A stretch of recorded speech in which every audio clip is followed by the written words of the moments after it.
I've always believed that musicians are really the old wandering minstrels. If you go back through the centuries, before the days of DVD, CD, records, any form of recordings, the only way that a musician could get his music heard was you travelled. And that's not just the great classical composers, but that was the original little wandering minstrels who used to go around from village to village, town to town, and they'd play at the big houses, the big anything they could get to play their music, and then they would move on. And in many ways, that's how a lot of the music stayed in towns and villages, because certain types of music literally stayed there. People remembered it, and then their own musicians played it. And that was how it was done. It was not that different from, I suppose, making a record. The difference was that you actually delivered it by hand. And I think in today's age, that we had a wonderful period in, shall we say, in the 20th century, where musicians were delighted with the age of travel that came in to go anywhere they could to go and play their music and get it heard. And then, of course, when records became freely available, that was the bonus. You left the records behind, and that's so people had a lasting memory of what you'd done. Unfortunately, as the century finished and we came into the 21st century, because it became so much a business, people didn't travel quite that much. But when they did, they just travelled to major cities. The smaller towns, the smaller villages got kicked into touch. And a lot of countries that were perceived to be PC incorrect or something a little bit difficult or could be problematic, you didn't go because managers and agents wouldn't take you there. I've always been very, very anti this. I believe that music is apolitical. It doesn't have any political standing whatsoever. Hence, I went to behind the Iron Curtain way before the Berlin Wall came down and got into trouble for that. People said, "Oh, you shouldn't go there." My argument was, well, why shouldn't you go there? The people there are exactly the same as anywhere else. They love music. They like listening to it. I'm not going there standing on a soapbox, preaching politics. I'm going there to play music. Why should they be denied music because of the nature of the political environment that they live in? I went to South Africa and worked with an orchestra that for the first time had black Zulu members, white members, Afrikaner members, and Asian members. I went down and performed with them and played with them, and basically got banned because they said it was a racist thing to do and breaking the apartheid.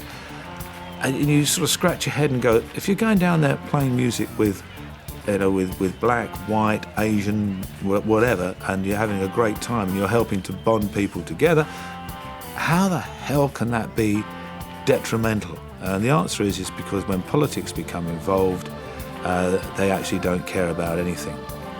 When the opportunity came to go to South America in the 70s, again, that was a place where people said, no, you don't go down there.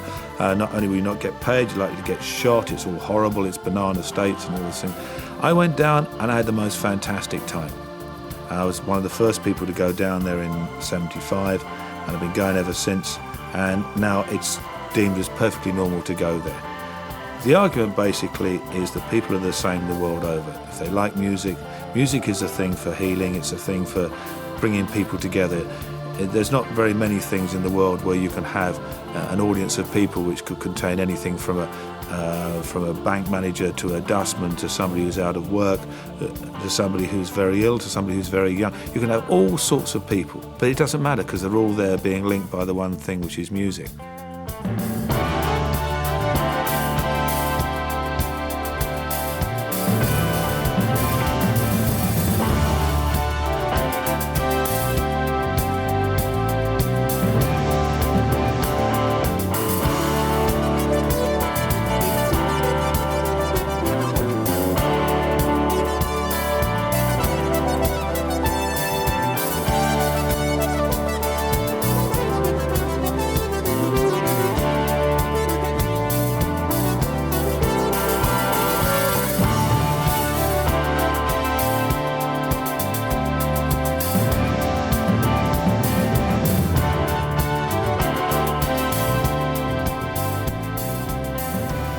Cuba is a country that's always fascinated me mainly because of the music.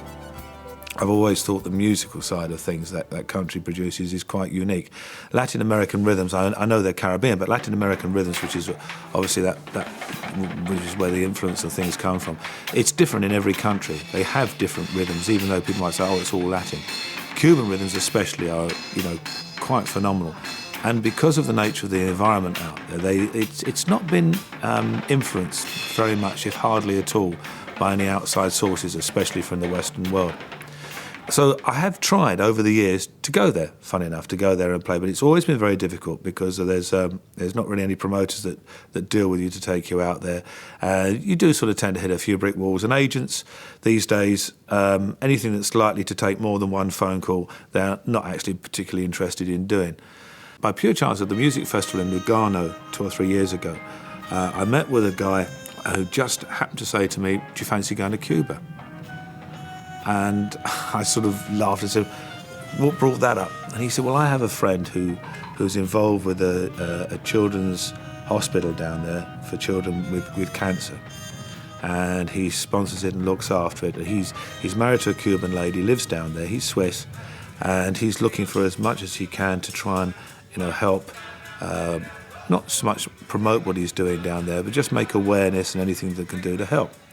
He said, well, if you would go down there and play, that would help. I said, well, I'd love to go down there and play, and if anything I could do to help, but I'd be amazed if you could pull it together because I've failed over the years.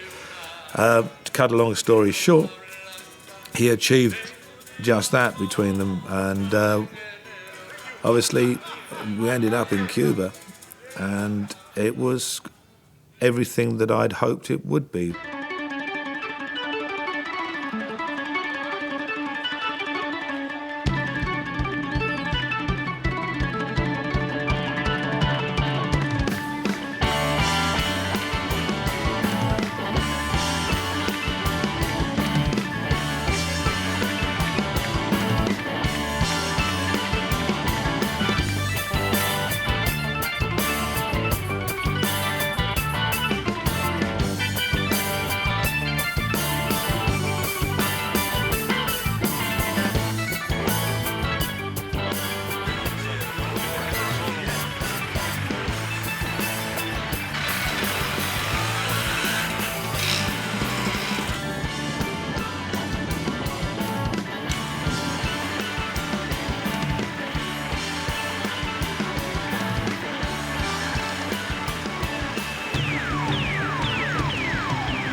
Nothing like this had really ever been done down there before.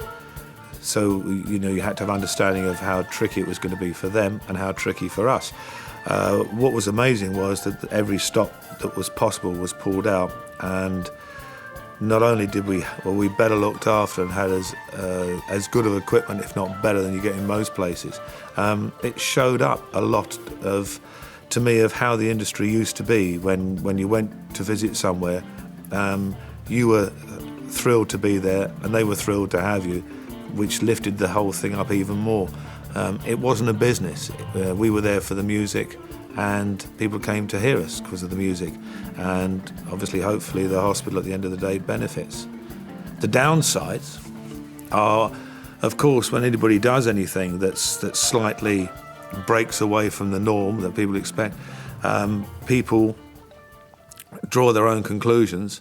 And then suddenly from some quarters, I'd somehow managed to turn from a right-wing view person to a communist supporter of a regime that should never be in place. And I just shake my head. It's bizarre that people should be so ignorant as to do that. And especially when you make it extremely clear why you're doing something and how you're doing something.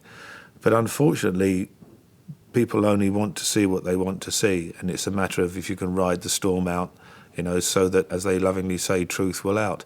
I have been asked, would I go to Cuba again after some of the bad things that were said by some ignorant people who didn't know any of the facts or the whys or wherefores? And the answer is yes, of course I would, because I'd love to go back and do a lot more musical work down there. I met some great musicians with some unique talent that hasn't been affected by music or musicians from outside of that country. And I'd love to work with them before that changes.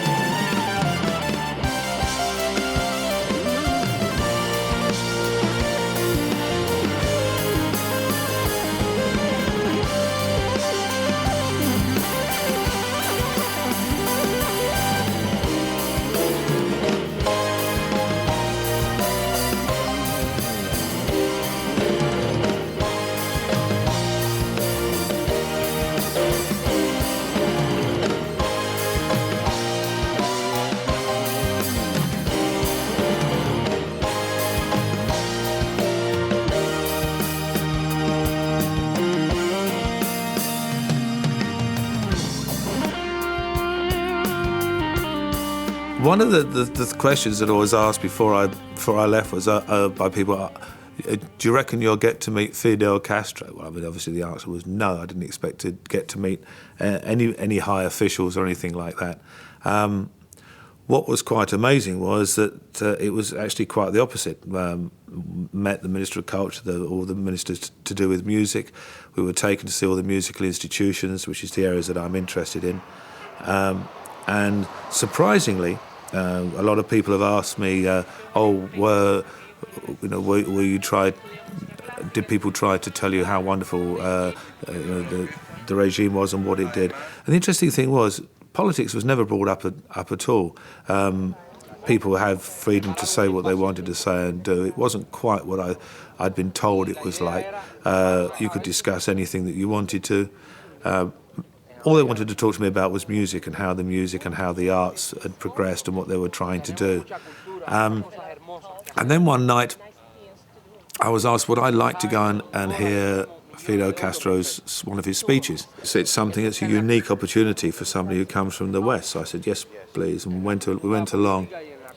And I say watched the speech, shall we say, rather than listen, because I did have somebody translating bits and pieces to my side. I expected it to be very much a political speech. In fact, it wasn't. It was more an environmental speech. He was more talking about the environment, energy, conservation, which I thought was quite interesting because a lot of the views that he expressed, even though politically we are probably on opposite sides of the fence, the views he expressed were very much those of what I would call an apolitical person, somebody who doesn't. It wasn't political at all. It was a sort of very much a speech about the world, about energy, about conservation. That really surprised me. And then we got up to leave at the end, and to my surprise, we were whisked through the back. Suddenly, this man came out, and I was introduced to him as he was actually the commander in charge of the original revolution, an elderly fellow by then, and shook his hand. I thought, interesting. Then out came Fidel Castro. It was fantastic. He shook my hand and talked away in Spanish. Again, more about the environment, in fact, all about the environment and energy and things for quite some time. Then he said through the translator, I'm speaking here tomorrow at the Karl Marx Theatre. And I remember thinking, this is where we're meant to be rehearsing and playing. That means we're going to be moved somewhere. I can see all sorts of difficulties, but, he's the boss there. And he said, but I have just heard that you, of course, are rehearsing and playing here. He said, so I have asked my organisers to find me somewhere else. And I can remember sitting there thinking, I can't imagine actually, sort of, if I was due to play the Festival Hall, and Tony Blair decided he was going to do a speech there to say, I'm going to have a little word with my advisors to find me somewhere else to speak so you can do your concert. But that's exactly what he did.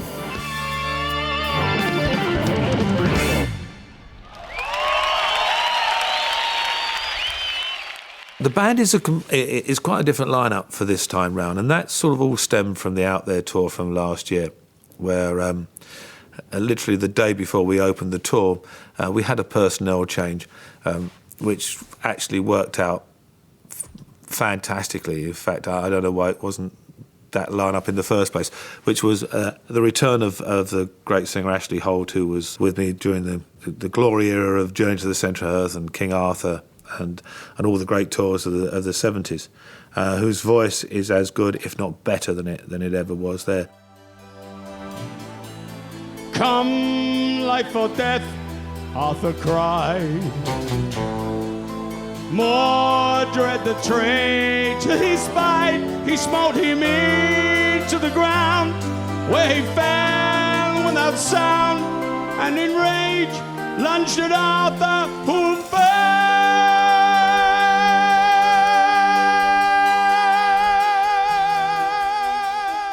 So Ash came back in the band, and which was a great move, because we're playing a lot of the stuff from that era, simply because the Cubans had never heard it before. Also in the band, not really a new guitarist, but Dave Colquhoun. Is the first time he's ever appeared on film with us. He's done a lot with me over the years, and he's in full time. Great guitar player, very talented, and quite unique in the world of guitar players, because he knows when not to play. Most guitarists like to play all the time, even when everybody else has finished. Dave is one of those that knows exactly when to shine, and he's quite brilliant at it.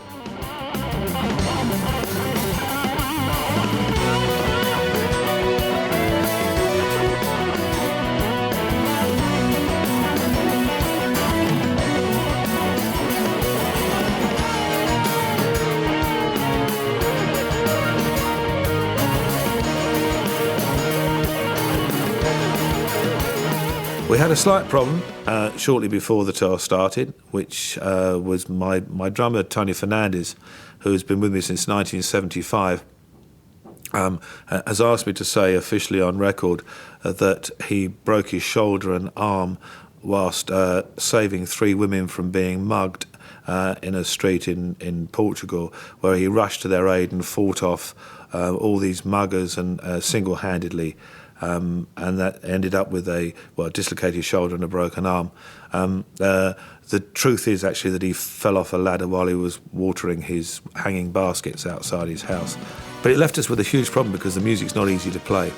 My bass player, Lee Pomeroy, I phoned him up and said, "Help, do you know anybody who can handle this stuff?"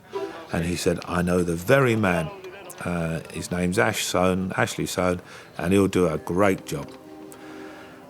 So time was running so short, you really didn't have much, I didn't have much choice anyway. I said, okay, I'll leave it with you, Lee, and if you think it's fine, that's great.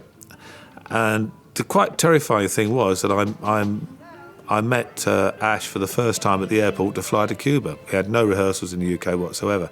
Dave Colquhoun, Ash and Ashley Holt and Lee had all got together to run through the stuff, but without the keyboards, I wasn't quite sure how much they could do. So we arrived in Cuba. Super nice guy. And then when we played the first rehearsal, that's always the giveaway as to, are we in trouble here or what's... And it was fantastic. Not only had he learned very much what Tony Fernandez would do, so it was comfortable for everybody, he'd also, added in his own touches as well, just to give it a different flavour. And it was absolutely excellent. And I'm proud of the band. It's a good band, and everybody works for everybody in a true band sense. And I think the performances in Cuba were undoubtedly some of the best, if not the best, live performances I've ever had from any band I've worked with.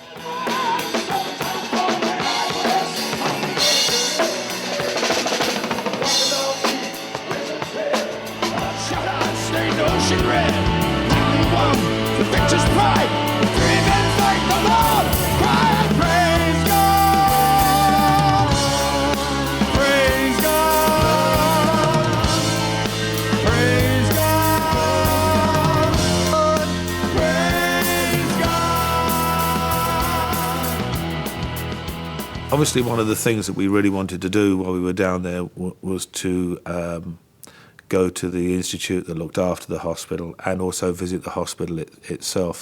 The institute was amazing to go and meet them, and the work that they do was fantastic. Very, very dedicated people, very caring people. I mean, anywhere in the world it has to be a vocation to do that sort of work, and it's very prevalent there. The hospital, I was expecting, to be honest, a pretty run-down building. I had seen pictures of it when they took it over, and it was run down initially. It was in very poor state. I was expecting it to be a bit better, but still not very good. And I was quite stunned. The thing that struck me immediately was it was a really happy place. It was brilliantly decorated. It was wonderfully clean and put together. Met the nurses and doctors who just obviously care tremendously for what they do. For me, meeting the children is always difficult, especially when you know that some of them don't have an awful long time to go, and that's tough.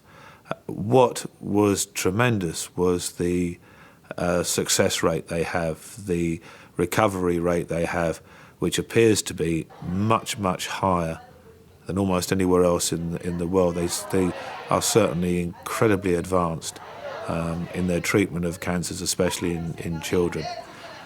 And it was fabulous to meet some of the kids who had been in for a long time, some who were going out.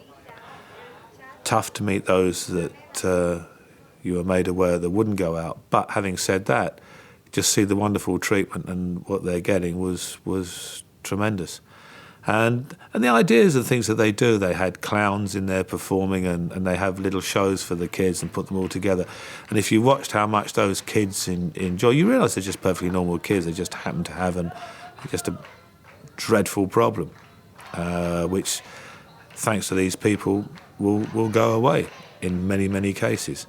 So, as far as I'm concerned, if there was any vindication needed as to why I was there, not that I needed any after meeting the people and listening to the music and being shown around, the hospital was certainly something that will remain for me, forever. It's quite interesting that life for me never ever runs smoothly. Nothing is normal. Nothing ever is normal. And it was all going rather too well. We'd had the rehearsals, the concerts had gone great.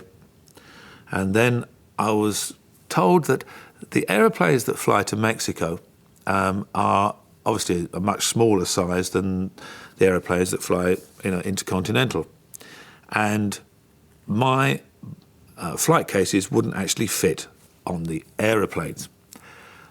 And that presents a little bit of a problem because you're in Cuba, they don't have a flight case company for obvious reasons. So you can't make smaller cases to put the things in. So there's no way the stuff could just be thrown in the bottom of an aeroplane. So hasty discussions took place of trying to find all sorts of solutions, renting planes, hiring planes, and it was just, we were looking at ludicrous amounts of money to do it.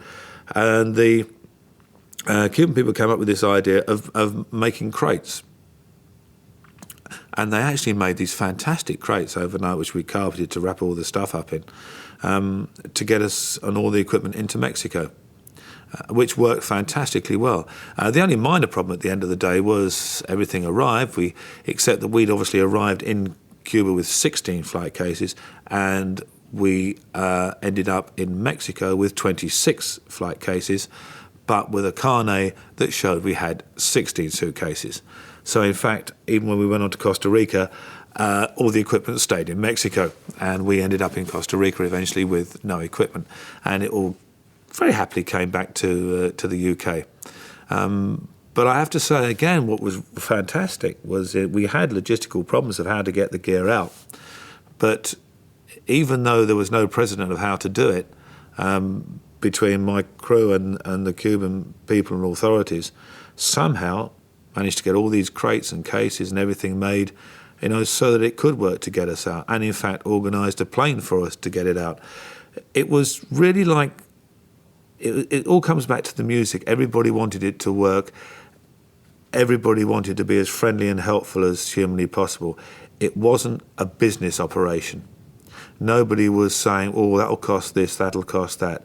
This was a pure music and friendship operation, because literally there was no money involved.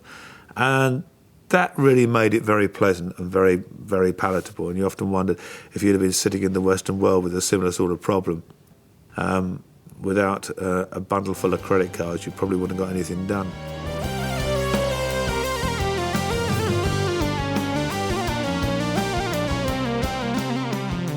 I learnt a lot, I think.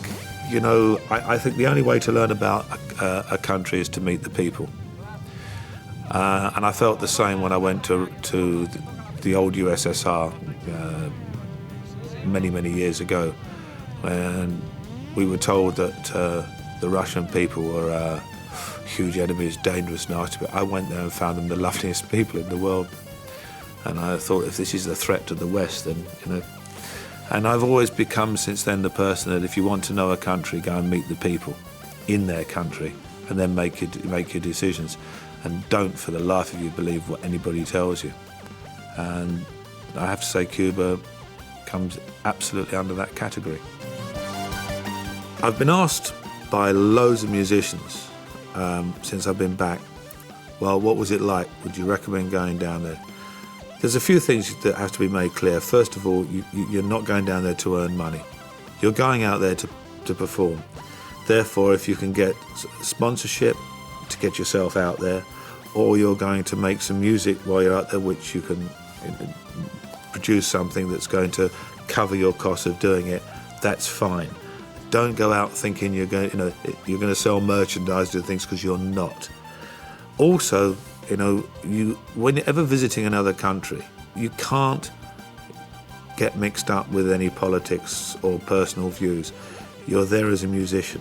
You're there to enjoy the people, to enjoy the country, to enjoy the music, and to present your music at the same time. If you're going in with any other ulterior motive than that, don't go. Having said all that, if you want to go somewhere and be met by some of the warmest people you can meet and have some of the greatest receptions you can possibly have, then find some way of going down there.